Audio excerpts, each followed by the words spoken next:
नमस्कार नमस्कार नमस्कार। मेरा नाम है राजीव कुमार बजाज एनआर के भी, और मैं हूं इस वक्त एडवोकेट प्रदीप नंबियार जी के साथ। प्रदीप जी नमस्कार। नमस्कार सर, नमस्कार।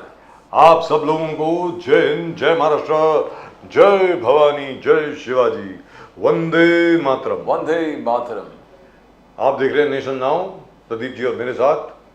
आप सबको जय सिया राम, हर हर महादेव, अस्सलाम वालेकुम, सत श्री अकाल, गुड इवनिंग, शलोम, वणकम, konnichiwa in Japanese and ni hao in Chinese. Pradeep ji. Abariyako Jamba Trujambu Bana to the viewers in East Africa, South Africa, the continent of Africa, wherever they speak Swahili. And congratulations to all of our viewers everywhere, all over the world. Mr. Modi is going to be sworn in as Prime Minister for the third time running, third consecutive term on June the 8th. 8 जून को मोदी जी की तीसरी innings शुरू होगी प्रधानमंत्री के रूप में, and that I think is a great achievement by the way, whichever way you look at it, किसी भी तरीके से आप देखें, it's a huge achievement. He just reminds me of Sunil Gavaskar and Sachin Tendulkar. Record pe record, record pe record, record and pe they record. don't get out. And they don't get out. They don't get out. On the wicket, they are the guy. When you see Gavaskar is gone and we need 3 days to draw the match, we know that man can do it. Do you know that man can play for 5 days? Yes, he can play. लेकिन सबसे बड़ी बात यहाँ पर ये है कि साहब देखिए, एंड जस्ट लाइक गावस्कर, आपको मेहनत करनी पड़ेगी साहब, आपको विकेट लेनी पड़ेगी, वो विकेट देंगे नहीं अपनी, सीधी बात है। Exactly. करो, मेहनत करो, विकेट लो, ऐसी क्या बात है। संघर्ष कीजिए आप, संघर्ष कीजिए। और प्रदीप जी तीसरी टर्म, थर्ड कंसेक्यूटिव टर्म, मतलब why can't people recognize the greatness of that event? I understand, it's all right, people are disappointed that Mr. Modi did not get over 272 on his own, that the BJP did not go beyond 300 on its own, but this is the third term. अरे 10 साल तक सरकार रही है, anti incumbency factor कोई चीज होती है, और मोदी जी जो हैं तीसरी बार चुन करके आए हैं बताओ प्रधानमंत्री के रूप में। भले अब कोलिशन है नहीं है, अलायंस है नहीं है, that's a separate issue, but he's going to be sworn in for the third term, for the third consecutive term as the Prime Minister, and that, by the way, in my book, that's a huge achievement. Jabardast, absolutely fantastic achievement, unparalleled. Nehru was a different era. Nehru was the founder of modern India, the independent India, and he had that kind of respect where the people believe patriotism, people believe that these are the people, Jawaharlal Nehru, Vallabhbhai Patel, ये पूरे group है जो हमको, तो एक loyalty, Modi just come out of the way. Pradeep ji उस वक्त इतना कंपटीशन भी नहीं था, बिल्कुल वेरी क्लियर, बिल्कुल उस वक्त जो था 1952 में जो पहली इलेक्शन हुई है 1952 में, यस उस वक्त मतलब पंडित नेहरू हैं बस खत्म, that's it. And they loved him whatever they did. वो थप्पड़ मारे या गाली दे, वो थप्पड़ एकदम प्यार से लिखे थे, वो जवाहरलाल नेहरू ने थप्पड़ मारा, तो that was an era people loved, respected, and they believed that he's really doing it. India was growing. तो पंडित जी के बाद अगर वैसी रिस्पेक्ट और वैसा समर्थन किसी को मिला है तो वो नरेंद्र मोदी को मिला है, सीधी सादी बात है। और पूरे देश में, पूरी दुनिया में जो आदर सत्कार सम्मान नेहरू जी का था, पूरी दुनिया में वही आदर सत्कार सम्मान नरेंद्र मोदी को मिला है, भारत में भी और विदेश में भी। Let's go straight across to our old friend Laxman Sauji साहब इस वक्त हमारे साथ हैं नासिक से। सौजी साहब नमस्कार। नमस्कार। नमस्कार सर, जय सिया राम, हर हर महादेव। जय सिया राम, जय सिया राम, हर हर महादेव सर, हर हर महादेव, जय भवानी, जय शिवाजी, जय भवानी, जय शिवाजी। कल बहुत अच्छा लगा आपको मिलकर ऑफिस में, thank you so much sir.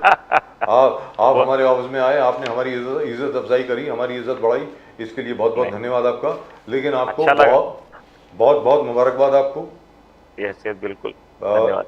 तीसरी बार आपकी सरकार बन रही है, 8 जून को शपथ ग्रहण है। आपकी खुद की क्या अपेक्षा है मोदी जी से थर्ड टर्म में? खुद की व्यक्तिगत तौर पर आप क्या उम्मीद रखते हैं मोदी जी से, वो जरा बताएं हमारे दर्शकों को, प्लीज गो अहेड। अब एक तो बात ऐसी है, ये इतना बड़ा स्वतंत्रता के बाद इतना बड़ा इतिहास होने जा रहा है, इसकी सबसे ज्यादा खुशी है, क्योंकि उस समय 1952 का, 57 का, 62 का जो माहौल था वो अलग माहौल था।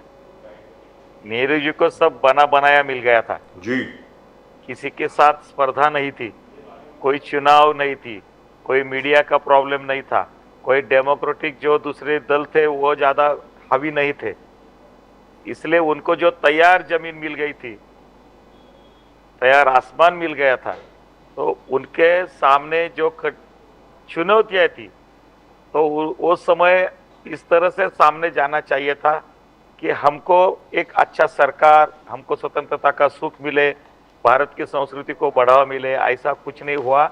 और हमारे सामने चुनौती के बड़े बड़े बड़े बड़े पर्वत पहाड़ सब तैयार किए गए। आज जी की जो बात है, जी बोलिए चाहे बोलिए। 77 के बाद हो, 77 के बाद हो, 84 इंदिरा जी के जाने के बाद हो, विश्वनाथ प्रताप सिंह का प्रयोग होने के बाद हो, बाद में फिर हमारी अटल जी की सरकारें जो आई, जो अटल जी ने जिस तरह से सामना किया, 25-25, 26-26 दल साथ में लेकर, उनका भी कार्यकाल, उसके बाद का मनमोहन सिंह जी का जो कार्यकाल रहा 10 साल का, और उसके बाद 14 से जैसे नरेंद्र भाई मोदी ने कमान हाथ में ली है देश के पूरे बागडोर, तो सामने जो चुनौतियां थी तो उसका सामना करके उसके ऊपर पूरे इलाज करके पिछले 10 सालों में हमारे भारत को एक ऐसी जगह पे लाके रख दिया है कि दुनिया में भारत का नाम अभी इज्जत से लिया जाता है। पहले दुनिया में हम कहीं भी जाते थे तो भारत वाले कहीं आए तो कुछ ना कुछ मांगने के लिए आए हैं। अभी भारत का जब भी अभी बाहर हमारे जाते हैं प्रधानमंत्री या और कोई भी, तो कुछ ना कुछ देने के लिए जाते हैं। ये सबसे बड़ा बदलाव जो आया है। और उसके बाद पहली बार हो गया, दूसरी बार हो गया, तीसरी बार लगातार मेजॉरिटी लेकर प्रधानमंत्री वो बनने जा रहे हैं, तो भारत का एक इतिहास बनने जा रहा है। ये कोई सिर्फ राजनीतिक हलचल नहीं है, ये एक विकसित भारत का मंत्र है, डेवलपमेंट है, भारत की एक अच्छी तस्वीर आत्मनिर्भर भारत की सामने लाई है। जो डेवलपमेंट इंफ्रास्ट्रक्चर के बारे में जो बदलाव हुए हैं वो है, सैन्य के बारे में, युद्ध सामग्री के बारे में, देश के सुरक्षा के बारे में जो बदलाव हुई है वो सामने है। सामान्य आदमी, आम आदमी विकास की प्रक्रिया में साथ में आया है देश के साथ, ये है। डिजिटलाइजेशन जो हुआ है वो है, और इसके साथ जो स्वतंत्रता का एक माहौल है वो भी, उसकी भी अनुभूति आती है। साहू जी नहीं तो साहब, एक 8 तारीख को सरकार का एक डर रहता था बीच में, सरकारी व्यवस्था का, सरकार का आम आदमी के सामने एक डर रहता था कि सरकार हमारी नहीं है। हमारे सरकार के और आम आदमी के बीच में बिचौलिए बहुत थे, और वो बिचौलिए सरकार चलाते कि क्या बिचौलिए ही सरकार होते हैं, ऐसा एक आम आदमी के सामने एक चित्रीकरण था। इसको सबको बाजू को करके सरकार और सामान्य आदमी, आम आदमी आज एक हुए हैं, वो सरकार के विकास के, देश के विकास के प्रक्रिया में आम आदमी अभी सहभागी है। 8 तारीख को साहू जी साहब, 8 तारीख 1 जून 8 बजे मुहूर्त, फिर प्रधानमंत्री शपथ लेंगे। एक मुहूर्त था 22 जनवरी 12:22। जिस प्रकार से हमने देखा, एक जबरदस्त अद्भुत चीज हुआ है। आज फिर वो मुहूर्त निकला है, 3rd term prime minister Modi, 8 जून 8 बजे। जो भी हमको लगता था कि हिंड्रेंसेस जो बोलते हैं वो सब हट गए, चाहे वो टीडीपी हो, मीडिया में चल रहा था कि टीडीपी मांगेंगे, मीडिया में चल रहा जनता दल यूनाइटेड, नीतीश कुमार फिर पलट, तो कुछ नहीं हो गया। एकदम ढंग से आज मीटिंग हो गई, सब सर्वसहमति से मोदी जी को उन्होंने चुना और मोदी जी गए प्रधानमंत्री राष्ट्रपति के पास, सब यानी एक जबरदस्त तरीके से बिना कोई हिचकिच सब ठीक होते दिख रहा है आपको।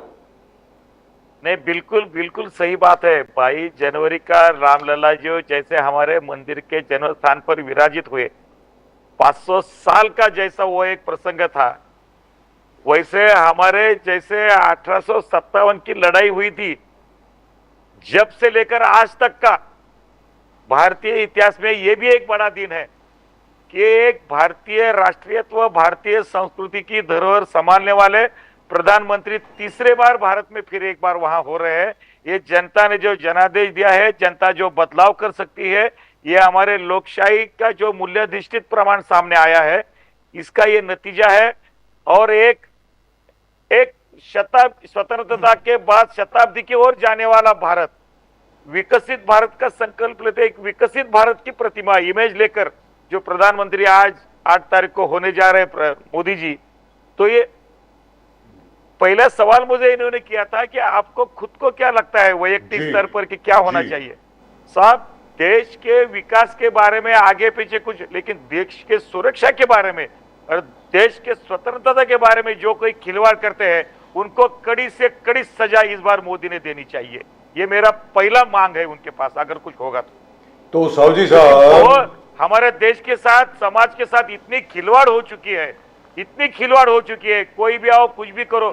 बाहर के विदेशों से लोग यहाँ का लोकशाही नियंत्रण करना चाहते हैं और हमारे यहाँ के दल उनकी दलाली करते हैं। ये हमारे लिए बहुत खतरनाक बात है। हमने जो 400 पार का नारा दिया था वो देश के लिए दिया था, वो के आत्मसम्मान का नारा नहीं था। 370 तो हम संसद में थे। हम अगर आगे की प्रोग्रेस चाहते हैं, डेवलपमेंट चाहते हैं, तो इतना बहुमत मिलना चाहिए। ऐसा एक संकल्प लेकर जब हम चुनाव गए तो उसका बहुत गलत परिचय विरोधी दलों ने दिया। संविधान के साथ जिन्होंने आज तक खिलवाड़ किया, संविधान का अपमान जिन लोगों ने किया, उन्होंने संविधान के बारे में हमको बदनाम करने का एक नैरेटिव फैलाया। और वो आज जो जिस तरीके से विदेशी ताकतों के साथ यहाँ के विरोधी दल चुनाव को सामने गए हैं, उनके बिचौलिए जो है उनको कड़ी से कड़ी सजा नरेंद्र भाई मोदी ने, माननीय हमारे प्रधानमंत्री ने, उनको जल्द से जल्द देनी चाहिए। पूरा जमीन से उखाड़ देना चाहिए ये जो प्रवृत्ति वाले लोग हैं। भारत तेरे टुकड़े होंगे, माशाल्लाह माशाल्लाह, ये घोषणा देने वाले लोग, इनको शूट एंड साइट करना चाहिए। भारत के खिलाफ अगर कोई भी बर्ताव करता है उनको बख्शा नहीं देना चाहिए। राजनीति होती रहेगी, लेकिन राजनीति में आग उसके पीछे छिपकर ये जो हमारे देश के स्वतंत्रता के साथ खिलवाड़ कर रहे हैं, जो ब्रिटिशों ने किया, जो मुगलों ने भी नहीं किया, उससे भी बदतर यहाँ के विरोधी लेकिन लक्ष्मण साहू जी साहब, एक सवाल करने में लगे हैं। एक सवाल आपके लिए, रामलला का मंदिर बना अयोध्या में, सबका आत्मसम्मान वापस आया, पूरे भारत का आत्मसम्मान वापस लाया गया, फिर भी अयोध्या में भारतीय जनता पार्टी कैसे हार गई सर? ये तो बताइए, ये कैसे हो गया? सर, हमको ये राजनीतिक जो बदलाव है, जो लोकशाही में हमारी जो स्वतंत्रता हमको मिली है, हमको डेमोक्रेटिक लिटरेसी को बहुत मजबूत करना पड़ेगा। राजकीय गतिविधियां की जो साक्षरता है हम में कम पड़ती है। हमारा वोट किस लिए है? जब देश के लिए वोट है तो फिर प्रांतवाद के लिए, जातिवाद के लिए इस तरह से वोट नहीं जाना चाहिए। हमको इसके बारे में सजग रहना पड़ेगा, इसको हमको डेवलपमेंट करना पड़ेगा। लोगों को विश्वास में और भी लेने में हम कम पड़े हैं, उसके ऊपर ज्यादा ध्यान देना पड़ेगा। जी, तो यहां पर एक और चीज है सर, जैसा प्रदीप जी ने कहा, 8 जून को रात के 8 बजे सर, 8 नवंबर 2016 को भी रात के 8 बजे कुछ हुआ था। कहीं वैसा तो कुछ होने वाला नहीं है? पूछ रहा हूं आपसे। नहीं सब अभी क्योंकि जब मोदी जी 8 तारीख को 8 बजे कुछ करते हैं तो जरा कुछ टेंशन हो जाती है लोगों में कि यार क्या होने वाला है, तो कुछ बड़ा होने वाला मुझे लग रहा है। मुझको ऐसा लग रहा है पहली ही कैबिनेट में कुछ बहुत बड़ा होने वाला है। आपको लगता है क्या? नहीं, मुझे तो पूरा भरोसा है। उन्होंने पहले से बोला था 10 साल जो किया है ये ट्रेलर है, अभी आगे जाकर समझेगा हम क्या कर सकते हैं, इसमें सब आता है जी। और साथ में उन्होंने ये भी कहा है देश के सम्मान के लिए होगा, जो भी होगा, ये तो पूरा भरोसा है। लेकिन कल जो उन्होंने भाषण दिया, भारतीय जनता पार्टी के हेडक्वार्टर्स पे जो भाषण दिया, उन्होंने कहा कि मैं वचनबद्ध हूं काले धन के खिलाफ लड़ने के लिए और मैं इसको खत्म करके छोड़ूंगा, ऐसा बोला उन्होंने सर। बराबर है, सही बात है। तो इसका मतलब 8 जून 8 बजे कुछ जो चुनौतियां है उसमें ये भी एक चुनौती है हमारे लिए।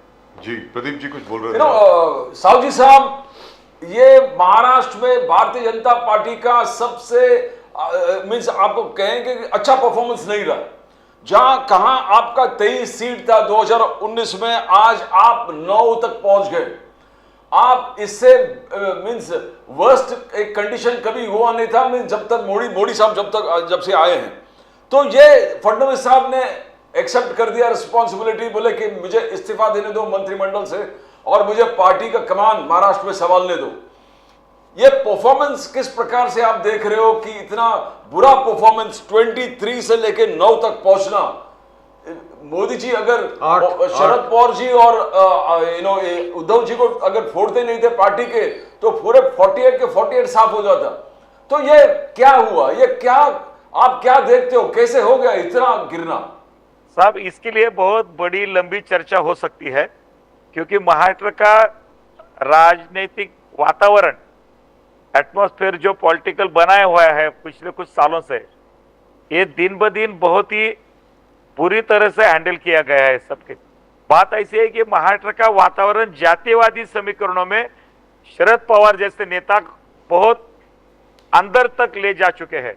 उद्धव ठाकरे जैसे लोगों ने उनको और सहायता दी है। कांग्रेस से तो हम उम्मीद नहीं रखते हैं, क्योंकि कांग्रेस ने 50 साल वैसे ही बरता, लेकिन कांग्रेस के साथ शरद पवार और उद्धव ठाकरे दोनों बिगड़ गए, ये हमारे लिए बहुत चिंता की बात है। कांग्रेस को तो देश तोड़ने का ही है, कांग्रेस को देश संभालने का नहीं है। जिस दिन से कांग्रेस सत्ता पर है, देश तोड़ने की साजिश कर रही है। भारतीय संस्कृति के साथ, राष्ट्रीयता के साथ अगर खिलवाड़ किया है कांग्रेस के, नेहरू जी से लेके, इंदिरा जी से लेके, राजीव जी से लेके, अभी सोनिया गांधी और राहुल से तो कोई भी उम्मीद नहीं है हमको, लेकिन उनके साथ ये लोग जब जाके बैठे हैं, ये बहुत बड़ी चिंता की बात है। सामाजिक वातावरण महाराष्ट्र का पूरा बिगाड़ दिया इन लोगों ने। जातिवाद करके हिंदुत्व जो एक विचारधारा में चलता है, उसमें जाति को कैसे तोड़ा जाए, ये एक बहुत खराब वातावरण महाराष्ट्र में किया गया है। उसका सामना हमको करना पड़ा। हम चाहे कितने भी राष्ट्रीयत्व की विचारधारा पर चले, लेकिन ये सच्चाई छुपा नहीं सकते हैं। सब बात है, जो धुलिया लोकसभा की जो सीट है, डॉक्टर भामरे जी 2 बार चुन के आए हैं, पिछले एक बार वो मंत्री भी थे। 5 विधानसभा काउंसिल पे हम आगे हैं, और मालेगांव का जो मतदान हुआ है 1,94,000 वोट मिले हैं कांग्रेस के प्रत्याशी को, राहुल गांधी के नाम और सोनिया गांधी के नाम, और 4-5 साढ़े 4 हजार वोट मिले हैं डॉक्टर भामरे जी को, जिन्होंने 10 साल वो कांस्टिट्यूंसी की सेवा की, जिन्होंने मोदी साहब ने 10 साल, जिन्होंने फ्री में अनाज दिया, जिन्होंने सैकड़ों योजनाएं दी, जिन्होंने 3 तलाक के बारे में जागरण किया। मालेगांव के शहर में अगर 1,94,000 सिर्फ कांग्रेस को प्रत्याशी को जाता है, और वहां 5,000 वोट सिर्फ हमारे नेशनल एजेंडे पे मिलते हैं, तो ये खराब वातावरण किसने किया है, इसके बारे में सोचना पड़ेगा। उनके दिलों में डर किसने पैदा किया है, उनके दिलों में देश की विरोधी ताकत बनने की किसने ताकत दी है। ऐसे हर जगह ऐसे मुद्दे अलग अलग हैं, और इसके बारे में सोचना पड़ेगा। ये देश तोड़ने की साजिश जो राहुल गांधी की, सोनिया गांधी की है, उनके तलवे चाटने के लिए शरद पवार और उद्धव ठाकरे गए हैं। इनको इतना नतीजा इनको भुगतना पड़ेगा। जनता आज जाकर जागरूक होगी, वो हमारे ऊपर दायित्व है जनता के सामने जाकर जागरूक कर। साहू जी साहब, आप नाम देखिए, एक दिग्गज नाम सुनिए। हर एक कॉन्स्टिट्यूंसी की, हर एक कॉन्स्टिट्यूंसी आम हार नहीं है साहू जी साहब, आम हार नहीं है। पंकजा मुंडे हारी है, सुधीर मुनगंटीवार हारा है, राहुल साहब दानवे हारा है, भारती पवार हारी है, नवनीत राणा हारी है, कपिल पाटिल हारी है। 3 कैबिनेट मिनिस्टर मोदी सरकार में। ये छोटा है ना, इसको आप छोटे हल्के में करके आप नजरअंदाज नहीं कर सकते। नहीं, हम नजरअंदाज नहीं कर रहे हैं। हमने दिग्गज नेता हारना, बता दिया। दिग्गज नेता हारना साहू जी साहब बहुत सीरियस मैटर है ये। सर, ये जो मतदान लोकसभा के लिए हुआ, ये देश के लिए वोटिंग होना चाहिए, संसद के लिए वोटिंग होना चाहिए, लेकिन समाज में जहर मिलाने का काम जिन लोगों ने किया है, उसका रिजल्ट ये सामने आया है। ये बहुत बड़े संकट की घंटा बज रही है, इसके बहुत गहराई से सोचना पड़ेगा। इसलिए मैंने चर्चा शुरू होते पहली बार बोला कि देश तोड़ने की साजिश जो लोग कर रहे हैं, उनके साथ जो मिले हैं, उनको पहली कड़ी सजा देनी चाहिए अगर देना है तो। इसीलिए मैंने बोला ये सिर्फ ये राजनीतिक मामला नहीं है, ये सिर्फ ये जो विष जहर के जो बीज बोए गए हैं, ये हमको बहुत आने वाली सदियों में, आने वाले जनरेशन के लिए ये बहुत हमको खतरे की घंटी है, ये समझ लेना चाहिए। मगर क्या पार्टी के अंदर, क्या भारतीय जनता पार्टी के अंदर सब ठीक है? बिकॉज पहले बार हम देख रहे देवेंद्र फडणवीस जी पार्टी के कमान से न बोलकर पूरे प्रेस कॉन्फ्रेंस में बोल रहे कि हम इस्तीफा दे रहे हैं, मुझे मेरा इस्तीफा कैबिनेट से ले लो, मैं मंत्री नहीं बनना चाहता हूं, मुझे प्रदेश अध्यक्ष बना दो, मैं प्रदेश अध्यक्ष बनना चाहता हूं। ये बीजेपी और आरएसएस के संस्कार के विपरीत है। आप बीजेपी और आरएसएस दोनों से जुड़े हो, ये संगठन में अंदर चर्चा होते हैं, अंदर से ऑर्डर आता है, अंदर से समन्वय सब लोग समिति बैठते हैं और डिसाइड करते हैं कि फडणवीस जी को कैबिनेट में रहना चाहिए, नहीं रहना चाहिए। फिर फडणवीस जी को बोलते हैं कि आपको आदेश है कि आप प्रदेश अध्यक्ष बन जाओ। ये तो उल्टा हो रहा है। और फडणवीस जी भी उसी संस्कार के आरएसएस से आए हैं, बीजेपी से आए हैं, तो ये क्या चल रहा है समझ में नहीं आ रहा है चौधरी साहब। नहीं, सब बात ऐसी है, देवेंद्र जी हमारे बहुत शीर्षस्थ नेता है, मेहनती है, वाइड विजन वाले हैं, देश की चिंता करने वाले हैं। महाराष्ट्र को उन्होंने बहुत आगे विकास की धारा में उन्होंने लाया है। और जब ऐसा कोई जैसे एक उम्मीद रखी थी एक नतीजों के आंकड़े की, वहां तक जब पहुंचे नहीं है, तो कोई ना कोई तो एक बड़े नेता ने हजारों कार्यकर्ताओं के सामने, लाखों हितचिंतकों के सामने कोई ना कोई तो एक बात रखनी चाहिए कि जो कुछ बदलाव हुआ है, जो कुछ सामने परिस्थिति आई है। इसलिए उन्होंने क्या कह दिया कि अगर हमको आगे कुछ अच्छी तरह से बनाना है तो ऐसा किसी एक ने तो जिम्मेदारी लेनी चाहिए। इसलिए उन्होंने बहुत बड़े दिल वाले हैं, उन्होंने बोल दिया जब यश आता है तो इनके वजह से यश आया, ऐसा जब बोला जाता है। तो अगर अपयश आया है तो उन्होंने किसी ने बोलने के बजाय उन्होंने खुद होकर बोला कि जो परिस्थिति आई है उसकी जिम्मेदारी मैं लेता हूं, और आगे जाकर जो हमको सरकार लानी है, विधानसभा की सरकार हमको इसी परिस्थिति में ऐसा ही लानी है। शरद पवार के, राहुल गांधी के, उद्धव ठाकरे के कितना भी इरादे होने दो, विधानसभा का चुनाव में यहां उनकी सरकार लाने में वो कामयाब उनको नहीं होने देंगे। हम अभी जागरूक हो गए हैं लोकसभा के नतीजों से। और ये उदाहरण के तौर पर माननीय देवेंद्र जी ने आज ये कहा है। लेकिन अगर उन्होंने एक मिनट उन्होंने बोलते बोलते ये सब बोला है, ऐसा जो मेरे दिल में जो बात आ रही है, ये हम श्रेष्ठ जी जो हमारे शीर्षस्थ नेतृत्व है उनके सामने रखेंगे, उनसे बात करेंगे और वो जो बोलेंगे वही हम करेंगे। ये संगठन का जो स्क्वायर है, संगठन का जो सूत्र है, उन्होंने उसको कहीं भी लांघा नहीं है। वो संगठन के स्क्वायर में, संगठन के सूत्र में बंद करी उन्होंने बात की है। लेकिन साहजी साहब ये बताएं, ये सुनने में आया अभी तक जो विश्लेषण हुआ, इसका विश्लेषण तो बहुत अच्छी तरीके से होगा आगे जाके, जो मराठा वोट है आपके खिलाफ चला गया, इसके बावजूद कि स्पेशल सेशन बुलाया गया, सब कुछ किया गया, ये कहा गया कि भाई मराठा आरक्षण के लिए हम बिल पास कर रहे हैं, ये कर रहे हैं, वो कर रहे हैं, तो क्या हुआ होगा? क्या मराठा समुदाय को, जो यहाँ की सरकार है जिसमें भारतीय जनता पार्टी सबसे बड़ा घटक दल है, क्या वो समझा नहीं पाया मराठा समुदाय को कि भाई आपके लिए किया है हमने? नहीं, सब बात ऐसी है, इसके बारे में बहुत पिछले जब से लेके देवेंद्र जी मुख्यमंत्री बन गए, भाजपा के मुख्यमंत्री बन गए, 5 साल लगातार मुख्यमंत्री, बहुत सालों के बाद महाराष्ट्र में एक ही रह गया आदमी, ये जिनसे देखा नहीं गया, जिनको कुछ बातें बाजू को रखकर खुद के स्वार्थ के लिए राजकीय दल चलाने हैं, जिनको खुद के स्वार्थ के लिए राजनीति चलानी है, जिनको स्वार्थ के लिए महाराष्ट्र की सत्ता चाहिए थी, उनके पूरे उसके निर्णय के ऊपर पानी फेर दिया गया। और इतनी अच्छी सरकार चली, इनसे सहा नहीं गया। एक तो शरद पवार जी से जैसे अनुभवी नेता लोगों ने नए जनरेशन के साथ अपने अनुभव का उनको सहायता देकर, ये महाराष्ट्र की चिंता होनी चाहिए थी, लेकिन उनको सिर्फ खुद के स्वार्थ के लिए पड़ा था। मैं बड़ा, मेरा घर बड़ा, मेरी बेटी बड़ी और मेरे हाथ में सब बागडोर रहनी चाहिए। ये जो एक उनकी स्वार्थी मंशा थी उनके ऊपर पानी फेर दिया गया। उनको जो गलत तरीके से राजनीति की गई उसके ऊपर आंच आ गई।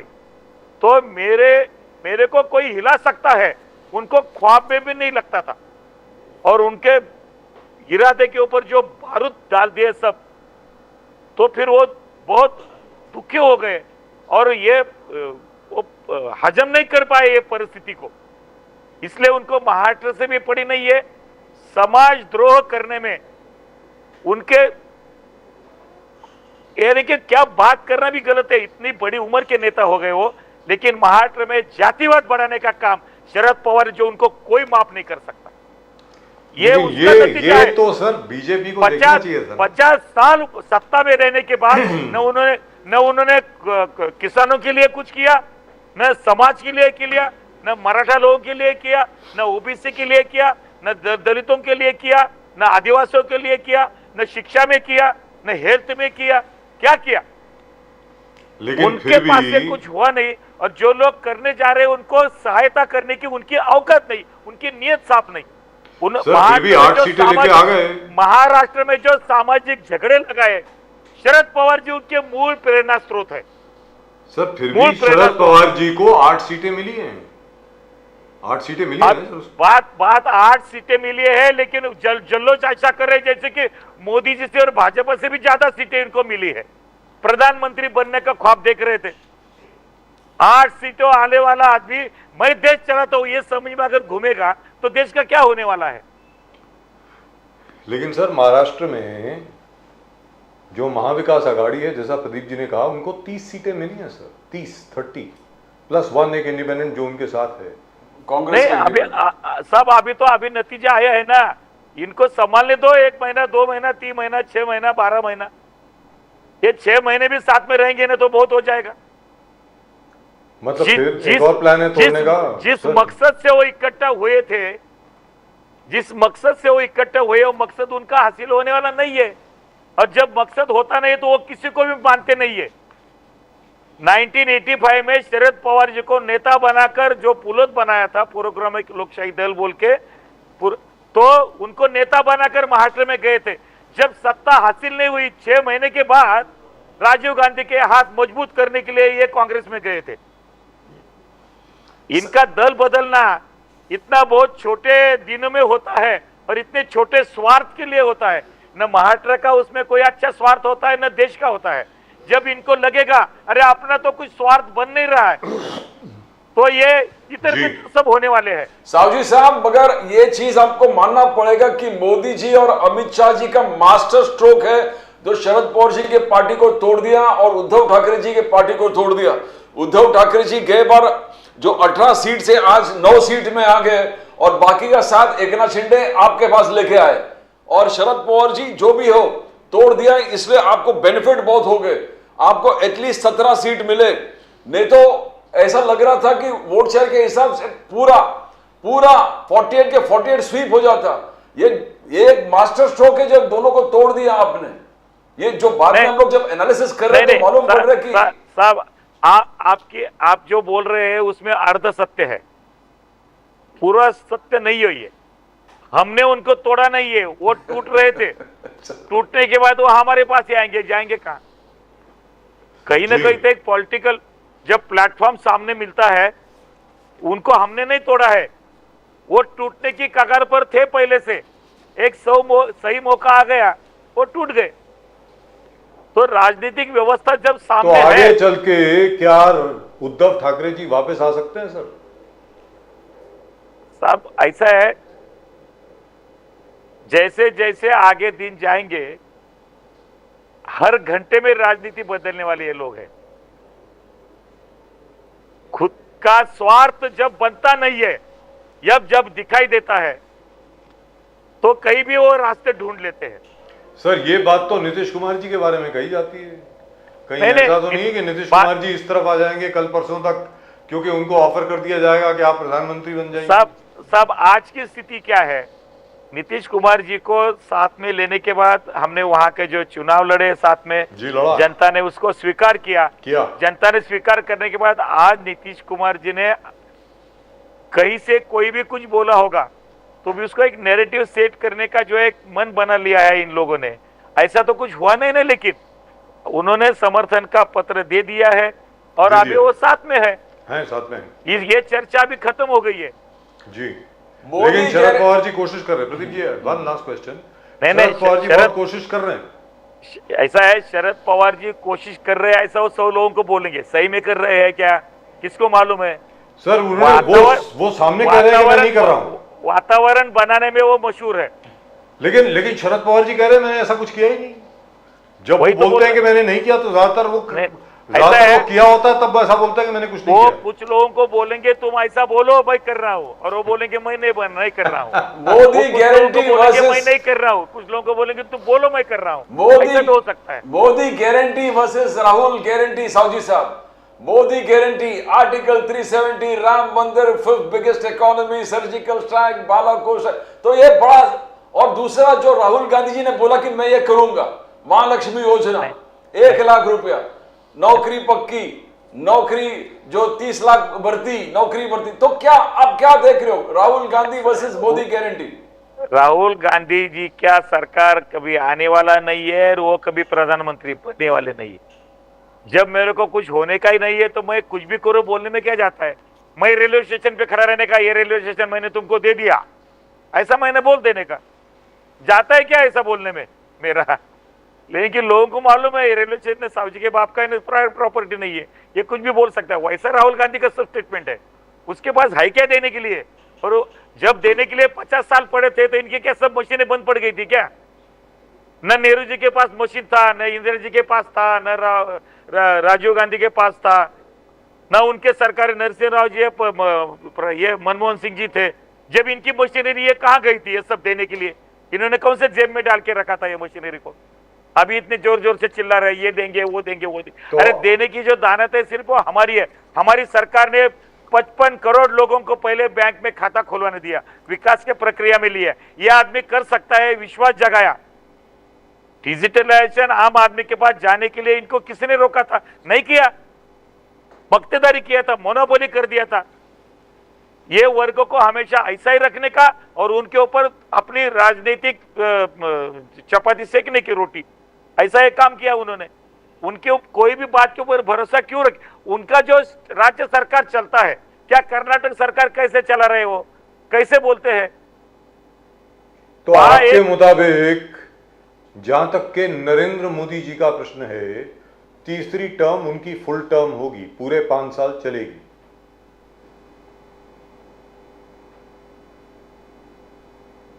लक्ष्मण सौजी साहब, ये 5 साल नहीं चलेगी। नरेंद्र मोदी हमारे आज नेता है। अभी ये इस विचारधारा की सरकार भारत के दिल्ली से भारतीय जनता अभी कभी भी हटाएगी नहीं। अभी इसी दिशा से चलेगा, इसमें बदलाव होंगे, इसमें सुधार होंगे। 2047 तक यही होगा। ये 5 साल की बात नहीं, सिर्फ ये आगे के 25 साल की बात है। हमारे देश की स्वतंत्रता की शताब्दी तक ये चलते रहेगा। Thank you so much sir, बहुत बहुत धन्यवाद आपका। आपसे बात करके बहुत मजा आता है। लक्ष्मण सौजी साहब नमस्कार, जय सिया राम, हर हर महादेव। जय सिया राम, हर हर महादेव, जय भवानी, जय शिवाजी। जय भवानी, जय शिवाजी, वंदे मातरम। लेकिन साहब एक बात है, हमारी जिम्मेदारियां और बढ़ गई है, हमको बहुत सावधान रहना पड़ेगा। ये जो खतरे की घंटी देश विरोधी ताकतों ने देश के बाहर के लोगों के साथ मिलाकर जो चलाई है, इस बार नैरेटिव सेट करके, गलत कैंपेन लगाकर, संविधान के साथ खिलवाड़ करने वाला ऐसे गलत प्रचार करके, इसके लिए ये खतरे की घंटी है, हमको सावधान रहना पड़ेगा। और भाजपा अभी सावध हो चुकी है, इतना मैं आज आपके सामने में बोलने का साहस करता हूं। क्या बात है सर, जय हिंद सर, जय हिंद, भारत माता की जय। Well, you can't fault Mr. Lakshman Saji on his patriotic fervor. Absolutely. He's always been like that and always will be like that. Absolute वफादारी, देश के साथ वफादारी, बीजेपी के साथ। जी बिल्कुल, हमेशा।